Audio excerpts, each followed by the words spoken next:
Important difference here between autonomous weapons that might target physical objects and those that would target people. So legally, both are valid. All right. So if you're an enemy combatant, it's okay to target that person. As a practical matter, it's much harder to distinguish between, say, a human civilian versus a combatant. In many wars, people aren't wearing uniforms anymore. Whether they're combatants is going to be based on their behavior. This is hard for people. So you might be in a situation where someone's approaching you in an alleyway, and you don't know whether it's some civilian who's coming up to ask you some question, or it's somebody with a suicide vest on underneath. Or you might see somebody who's got a weapon. I would see in the mountains in Afghanistan men who were armed all the time. And they weren't actually combatants. They weren't Taliban. They were people who carried a gun to to protect their property against bandits and raiders and other things. There's no law enforcement out there. So that was their means of self-protection. And that doesn't mean that they're an enemy. You can't shoot them.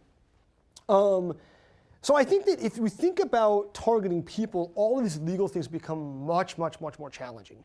And one of them is what the laws of war refer to as hors de combat. It's a French term for out of combat. What it says is that an enemy combatant is no longer an enemy combatant if they've either surrendered or if they've been incapacitated and they're out of the fight. Now, it doesn't mean they're just wounded. If they're wounded and they're still fighting, then they're still in the fight. But if they're wounded and they're out, let's say they're knocked unconscious or they're out of it, then you can't target them anymore. You can't go around just sort of killing the wounded. These are really important rules. They put a restraint on sort of the killing and things that would happen in warfare, but they're very hard for machines to comply with. You think about how would I build a machine that could recognize this? So you might say, well, I'm going to tell the machine if someone raises their arms like this and waves like a white piece of cloth, then they've surrendered. Well, first of all, how does the enemy know that's what they have to do? How do you effectively communicate that to them? That may not be culturally the same signal that they have for surrender. Maybe it's something completely different. But the other problem is, let's say you tell the machine to do this.